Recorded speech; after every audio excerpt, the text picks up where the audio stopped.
बेटा तुम रो क्यों रहे हो? बेटे, तुम तो साईं बाबा से मिलने गए थे ना? बताओ बेटे, क्या हुआ? ना बेटा ना, ऐसे मत रो। जब तू रोता है ना तो तेरे आंसू पोंछने के लिए तेरा चेहरा टटोलना पड़ता है, और ये टटोलना मुझे ताने मार के कहता है, श्रवण की माँ, श्रवण के पिता, तुम दोनों अंधे हो। माँ, नहीं माँ, नहीं। हाँ, श्रवण, अपने आप को अंधा, लाचार और अपाहिज मत समझो माँ। मैं हूँ ना माँ।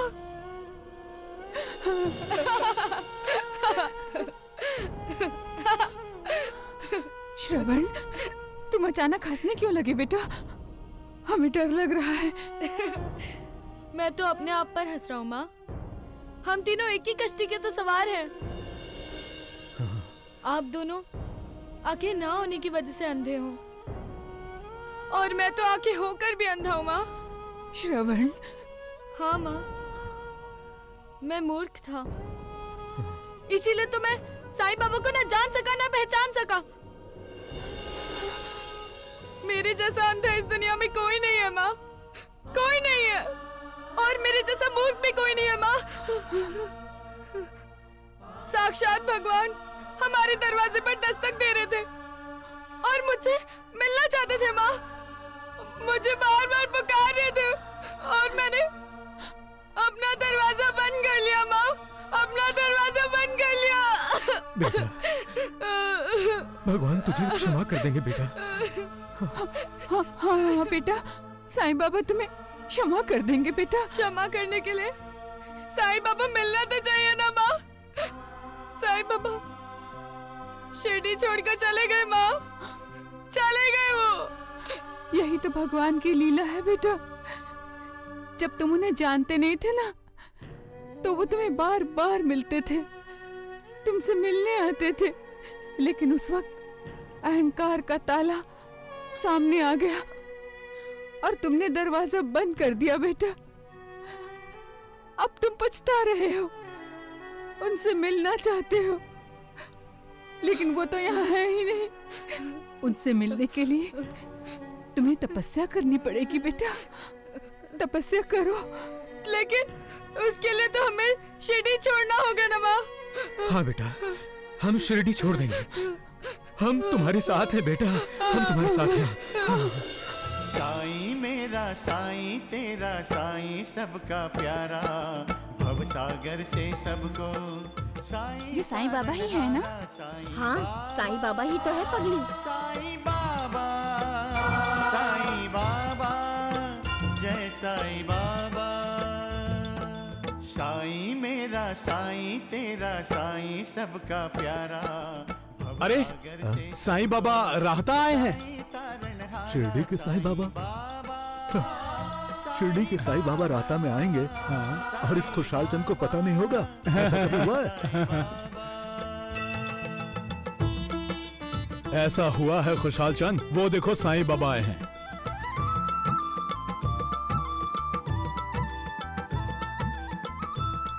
साईं बाबा, साईं साईं बाबा, बाबा, बाबा, साईं बाबा, साईं बाबा।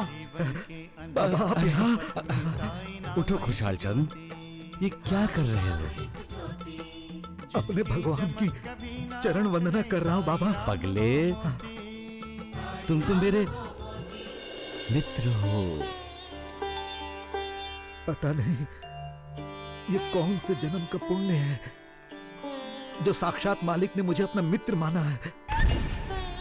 अब तुम्हारे परिवार में सब लोग कुशल से तो है ना?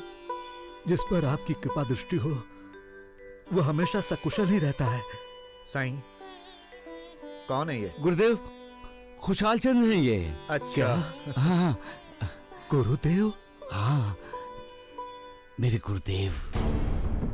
ये जौहर बाबा आपके गुरुदेव? खुशहाल चंद,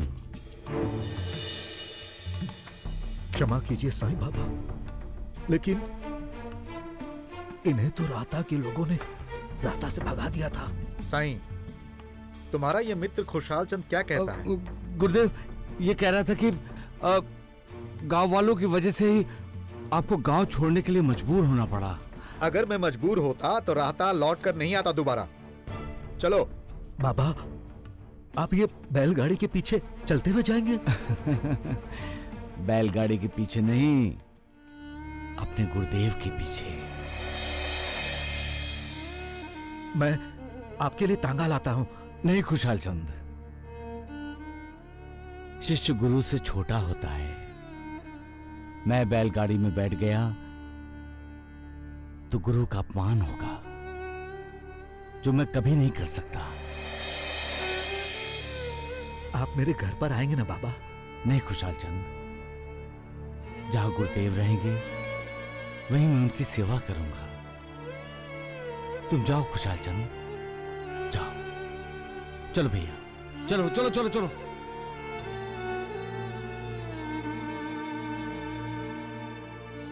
विश्वास ही नहीं हो रहा है कि जौहर साईं बाबा का गुरु है।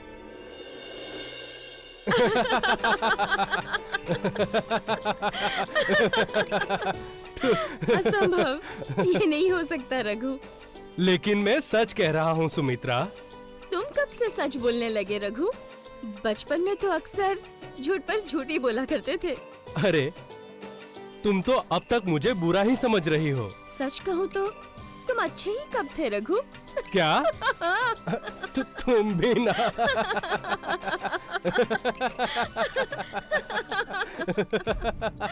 बहू, सुमित्रा, सुन रही हो हंसी? कितने खुश हैं दोनों, हाँ? उस मनहूस जानकी के साथ रघुराम को इतना खुशी से हंसते हुए कभी नहीं देखा मैंने। माँ जी, सुमित्रा और देवर जी तो बचपन के साथी है ना? सिर्फ बचपन के साथ ही नहीं, वो तो बनी ही है रघुराम के लिए। रघु, मुझे तो अब भी विश्वास नहीं हो रहा कि तुम्हारी शादी हो गई है।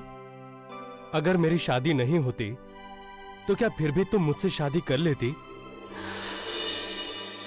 शादी तो अब भी मैं तुमसे कर सकती हूँ रघु। हे भगवान। बहू, अब हमें सुमित्रा और रघुराम की शादी की तैयारी करनी होगी। अज्ञानी इंसान जो कुछ भी सुनता है उसमें अपने मतलब का अर्थ ढूंढकर खुश होता है। वो जो भी कुछ देखता है उसी को सच मानता है, लेकिन वो सच नहीं होता। इंसान की गलत फहमी होती है, जिसका कारण है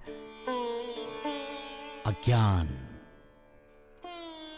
किसी चीज का इंसान को जब पूर्ण ज्ञान होता है तब वो ना उसमें अपने मतलब का अर्थ ढूंढता है, ना ही उसे कोई गलत फहमी होती है,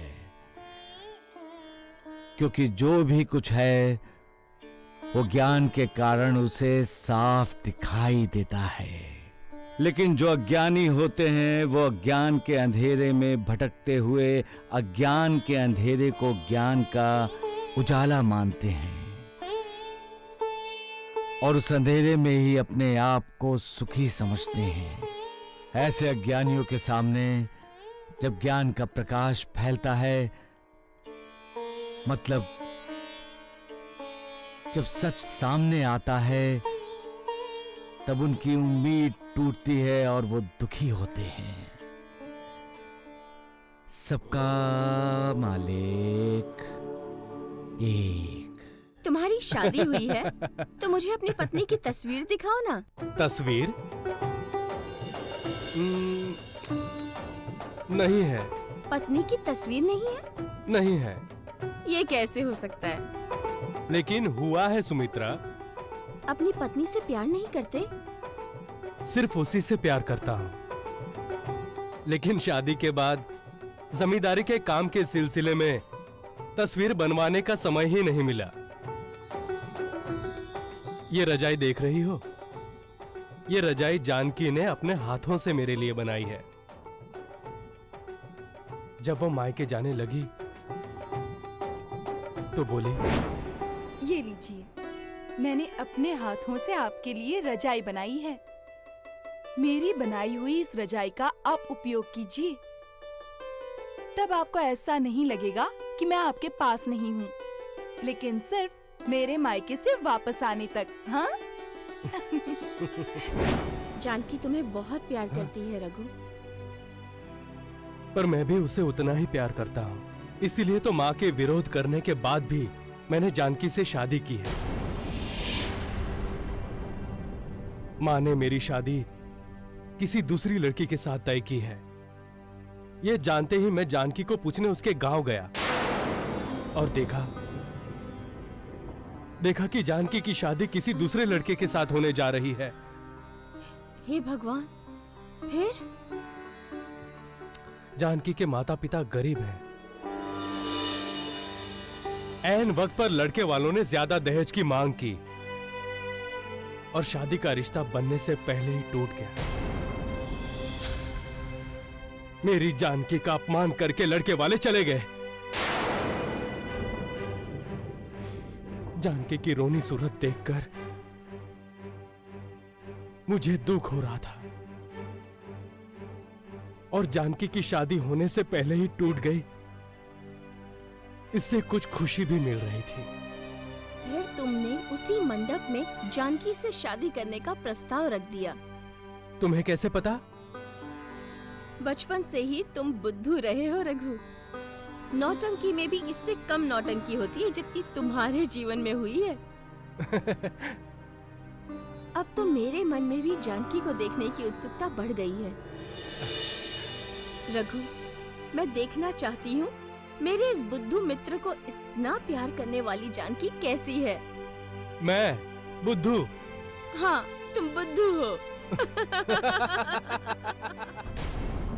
ये सुमित्रा बार बार रघु के कमरे में क्यों जाती है? उसका यूं बार बार कमरे में जाना, हंसना मुझे बिल्कुल अच्छा नहीं लगता है अंबिका। रघुराम को तो अच्छा लगता है ना? क्या मतलब? देखो जी, उस मनहूस जानकी को तो अब हम अपने घर में लेंगे नहीं, तो क्या रघुराम बिना पत्नी के, बिना शादी के अपना जीवन व्यतीत करेगा? नहीं, उसकी शादी मैं सुमित्रा से करा दूंगी। इसीलिए सुमित्रा का रघु के कमरे में जाना, उससे मिलना, हंसना, बोलना, इन सब बातों से मुझे कोई ऐतराज नहीं। सच कहूं, मुझे तो ये सब अच्छा लग रहा है। वे दोनों एक दूसरे को समझ रहे हैं। आखिर उन्हें जीना तो एक साथ ही है ना? फिर ये कमरा भी तो उसी का होगा ना?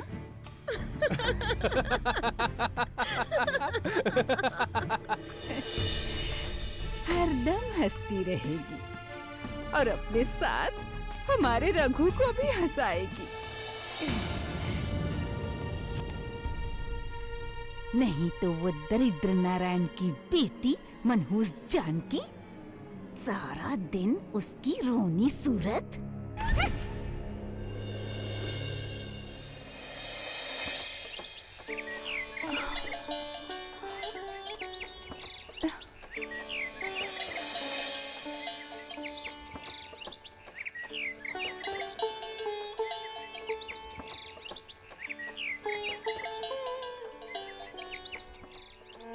मैं भी कितनी पागल हूँ। अब वो कभी नहीं आएंगे, कभी नहीं आएंगे। मैं उनका इंतजार करती रहती हूँ, लेकिन अब वो कभी नहीं आएंगे।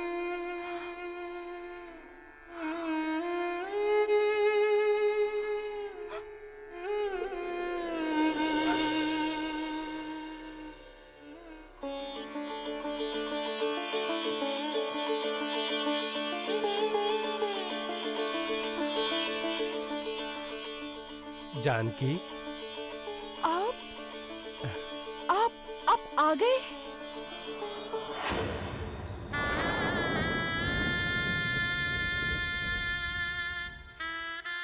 जानकी, जी माँ। किसी का इंतजार कर रही हो बेटी? नहीं माँ, हमारे जमाई बाबू रघुराम का।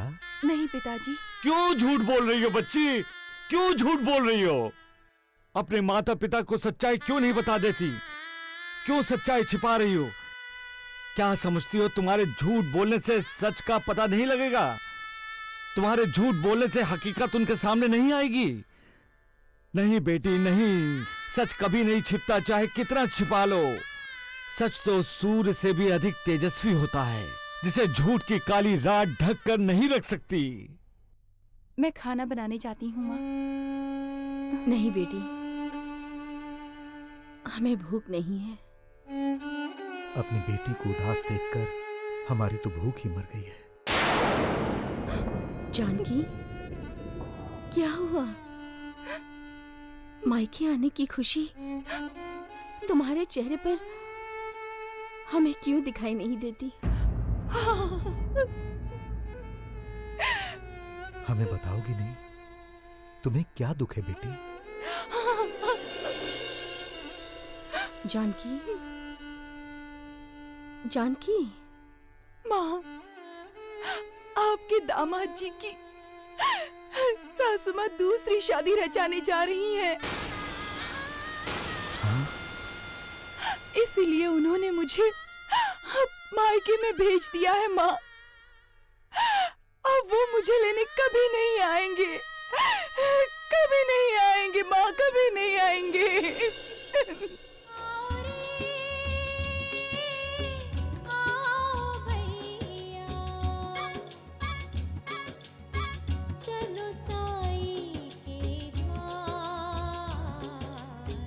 दर्शन से सब कष्ट मिटेंगे, दर्शन से सब कष्ट मिटेंगे, होगा बेड़ा पार।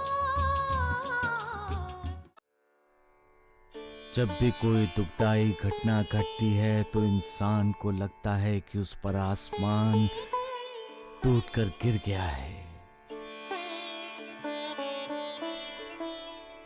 जब इंसान कोई दुखदाई समाचार सुनता है तब भी ऐसा ही लगता है उसे कि आसमान उस पर टूटकर गिर गया है। आसमान के टूटने का मतलब ही है इंसान के जीवन में प्रलय मच जाना, उसके भविष्य को आग लग जाना, उसकी खुशियां बर्बाद हो जाना, उसका विश्वास डोल जाना। इंसान को ये भरोसा होता है कि आसमान कभी नहीं गिरेगा। जिन खंभों पर आसमान खड़ा है वो खंभे इंसान की आंखों को दिखाई नहीं देते, फिर भी उसे विश्वास होता है कि आसमान कभी नहीं गिरेगा। लेकिन जब उसे लगता है कि आसमान गिर गया, यानी मालिक की उस पर कृपा नहीं रही, तब उसकी श्रद्धा, आस्था, विश्वास दांव पर लग जाते हैं। ऐसे समय पर इंसान भूल जाता है कि मालिक रहीम है, रहम दिल है। वो इंसान को संभालता है, उसे संवारता है। इंसान के दुख, दर्द, वेदना रूपी घावों पर मरहम लगाता है, उसे आशा की किरण दिखाते हुए उसके मन में फिर से विश्वास जगाते हुए कहता है, पगले, आसमान गिरा नहीं है, न ही कभी गिरेगा। मैं हूं ना। ये सारा तुम्हारा भ्रम है, वहम है। उठो, आंसू मत बहाओ, जिंदगी की नई शुरुआत करो। मैं तुम्हारे साथ हूं। और ये कहने की जरूरत नहीं है कि मालिक जिसके साथ होता है, जिसका साथ देता है, जिसके साथ चलता है, उसकी जिंदगी सफल होती है। सबका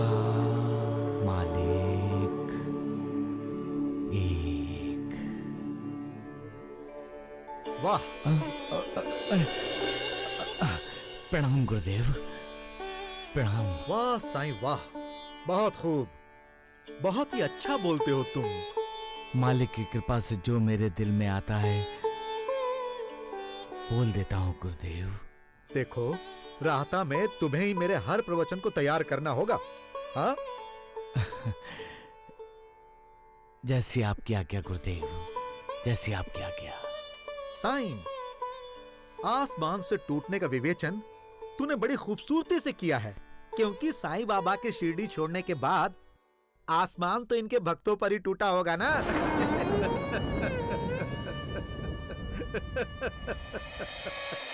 दीन दुखी के नाथ है साईं, सब भक्तों के साथ है साईं। जय साईं राम, जय साईं श्याम, जय साईं राम।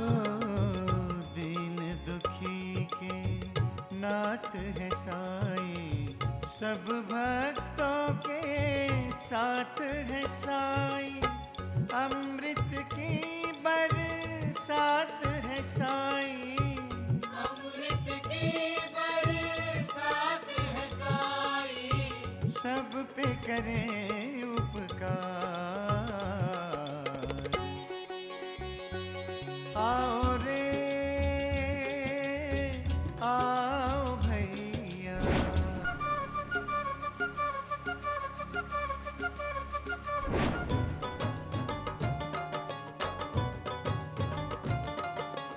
धरती पे जन्नत का नजारा, शिरडी के साईं का द्वारा।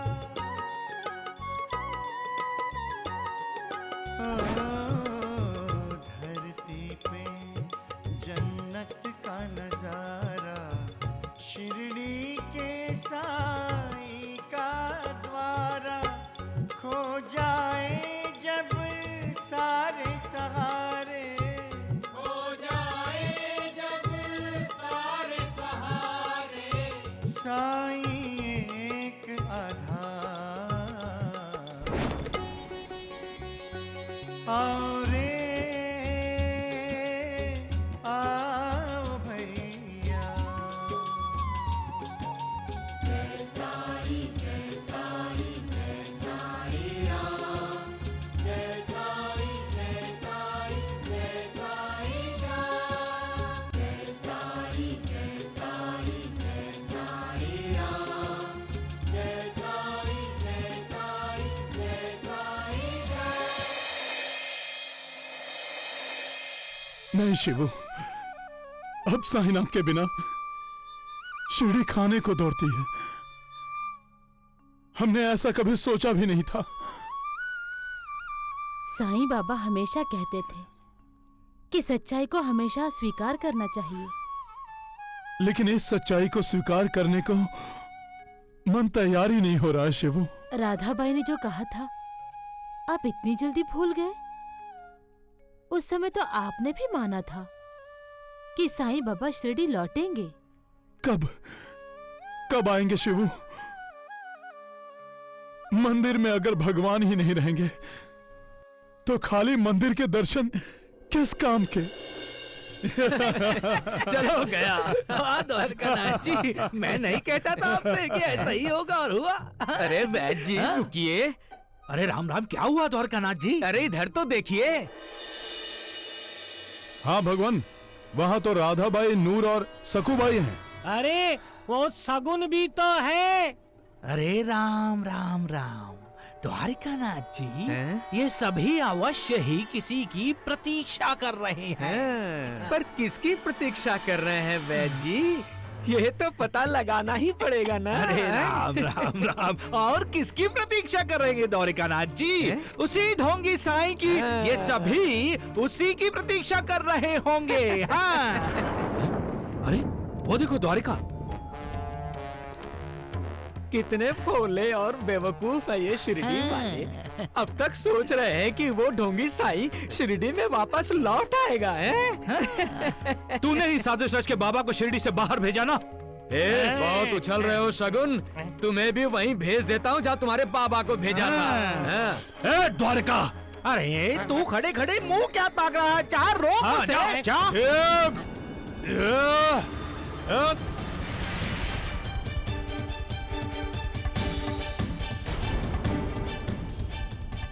खबरदार, एक कदम भी आगे बढ़ाया तो।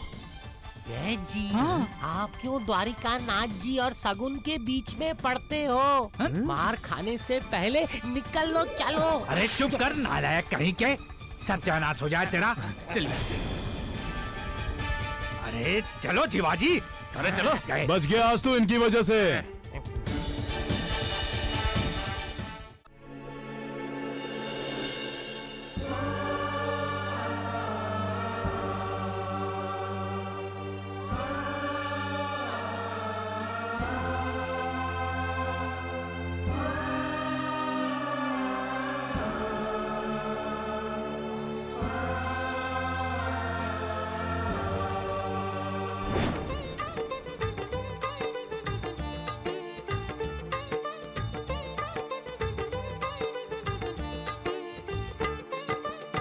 ज्योत जलाओ मिलकर गाओ, ज्योत जलाओ मिलकर गाओ, साईं की महिमा, साईं की महिमा, साईं की महिमा।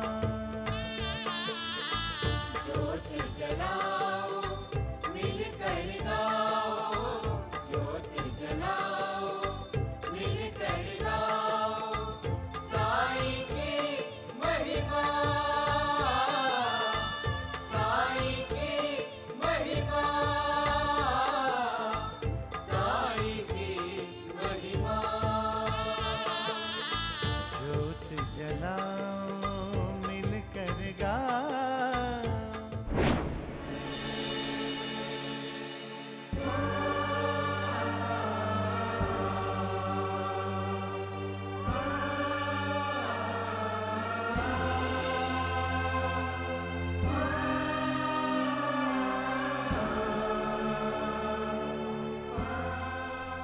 क्या हुआ? सुशीला, पहले ऐसे लगता था कि साईं बाबा शिरडी छोड़कर नहीं गए। वो एक सपना था हमारा, लेकिन अब यकीन हो गया है कि वो सपना नहीं, एक हकीकत है। ऐसा लग रहा है सुशीला कि हमारे माता पिता ने हमें त्याग दिया है, हमें अपना मानने से इनकार कर दिया है, हमें ठुकरा दिया है। बस बस कीजिए। 72 जन्मों के संबंध, यही कहा करते थे ना देवा। उन संबंधों की दुहाई दिया करते थे, और अब खुद ही उन संबंधों को तोड़कर चले गए। राधाबाई ने क्या कहा था? कहा था ना कि साईं बाबा आएंगे। लेकिन कब सुशीला, कब? जब ये आंखें हमेशा हमेशा के लिए बंद हो जाएंगी तब। शुभ शुभ बोलिए गुरुजी, शुभ शुभ बोलिए। हमारा शुभ, हमारा प्रारब्ध, हमारा भाग्य, सब कुछ यही बैठता था सुशीला। इसी द्वारका माई में बैठकर प्रवचन देता था। चिमटा जमीन पर पटक कर नीचे उतर कहकर मेरे शरीर के अंदर फैलने वाले सांप के जहर को रोका था। इसी द्वारिका माई में बैठकर मेरे देवा ने बेताल की, पिशाच की लीला से मुझे बचाया था।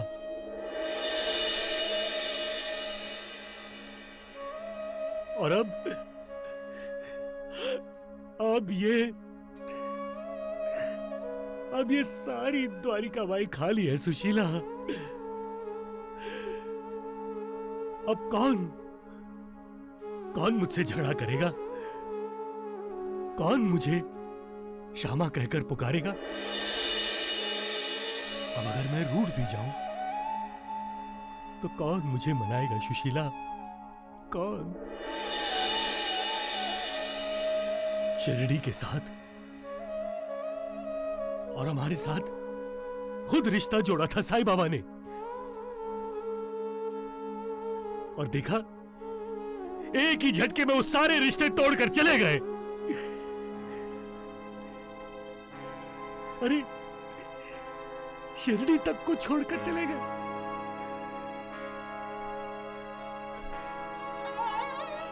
हम अनाथ हो गए सुशीला, हम अनाथ हो गए।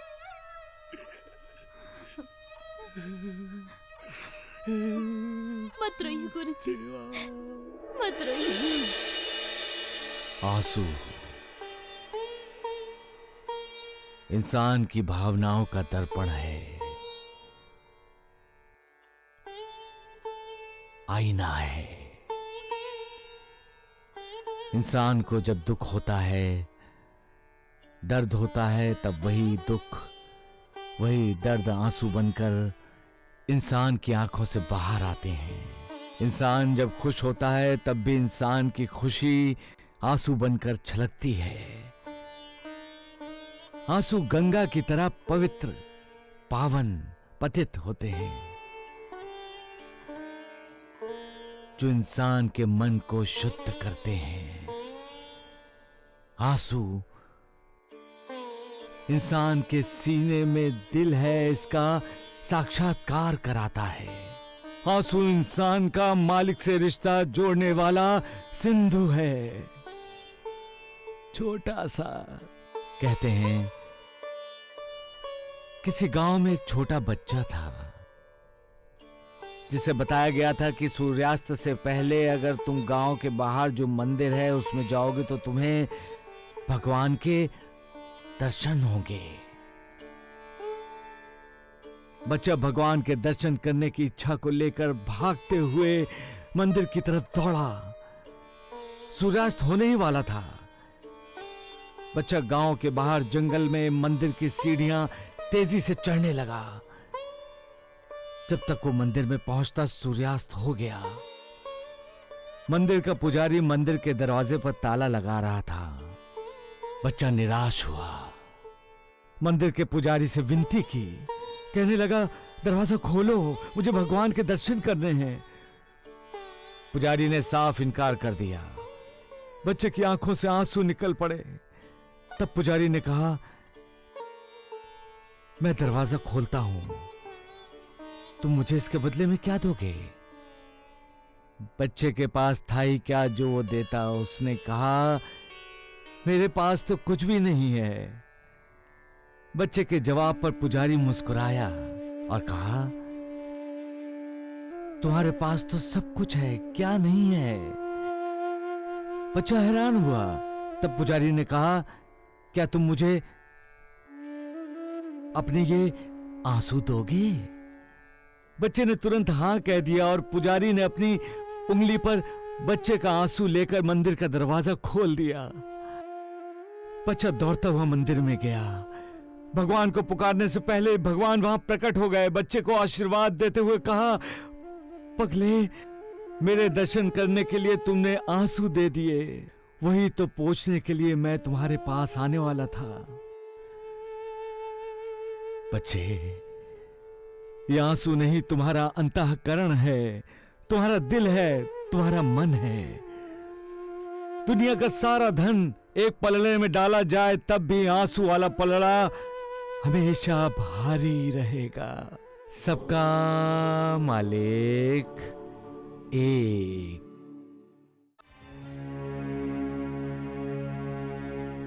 रोने से समस्या का समाधान नहीं होगा जानकी।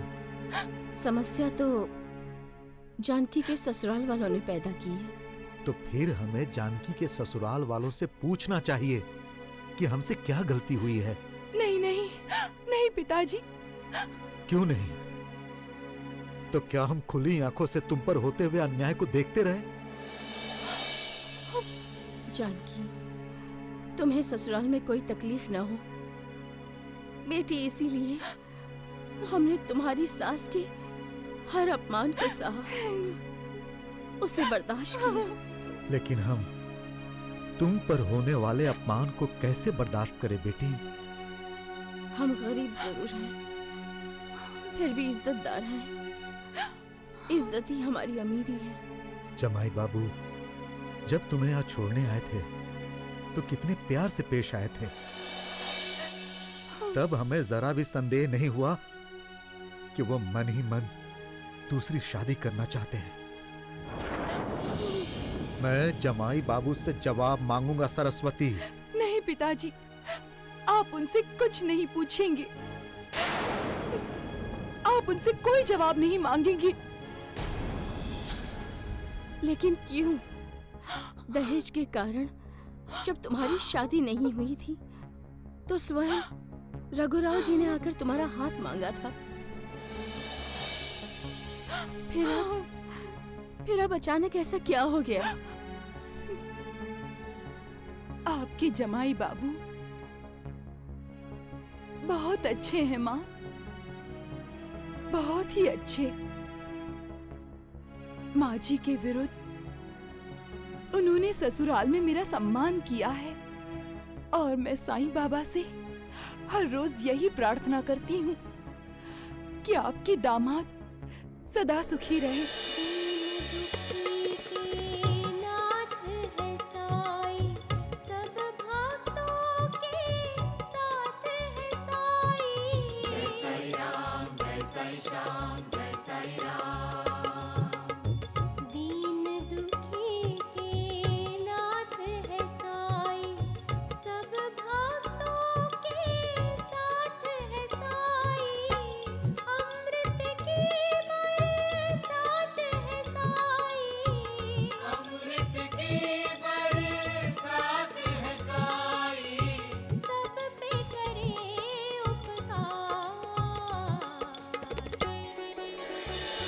सच्चा प्यार वही है जो हमेशा अपने साथी को दुआ देता है, हमेशा अपने साथी के लिए दुआ मांगता है।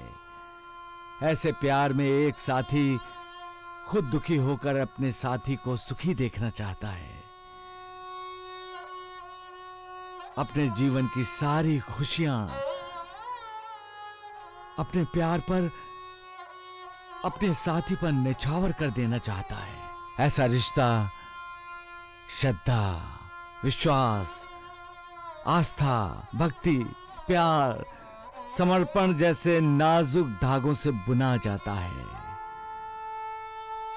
ये रिश्ता चाहे कोई कितना भी तोड़ना चाहे पर टूटता नहीं है, बल्कि तोड़ने की हर कोशिश के साथ मजबूत होता चला जाता है।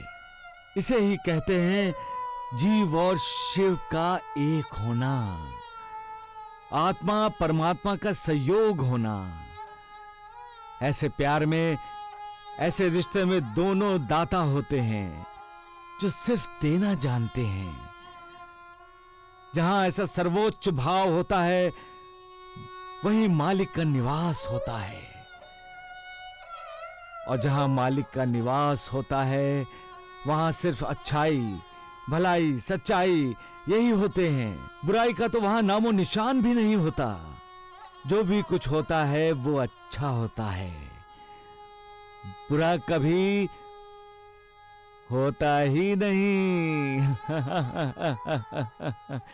सबका मालिक एक। चलो चलो चलो चलो चलो सब लोग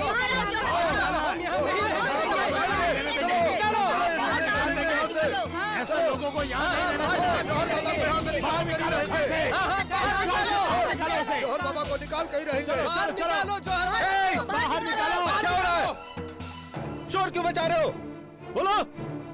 हाँ, जाओ यहाँ से, जाओ। यही तो हम तुम्हें कहने आए हैं, जाओ यहाँ से। मैं कहाँ जाऊँ? मैं कहीं नहीं जाऊंगा। मैं यहीं राहता में रहूंगा। देखो जौहर बाबा, राहता में रहना है तो शांति से रहो। यहाँ शांति भंग करने की कोशिश ना करो, समझ गए? क्या ज्ञानी विद्वानों से इस तरह से बातें की जाती है? हाँ? जौहर बाबा से कहिए कि अपना ज्ञान अपने पास ही रखें। ज्ञान के नाम पर जौहर जहर ना फैलाए समाज में। खुशहाल चंद, ये सब क्या है? यहाँ मेरे गुरु का अपमान किया जा रहा है। साईं बाबा, जौहर और जहर में कुछ फर्क नहीं है। खुशहाल चंद, चले जाओ यहाँ से, चले जाओ यहाँ से सबके सब। लेकिन साईं बाबा, चले जाओ सबके सब, जाओ। चलो।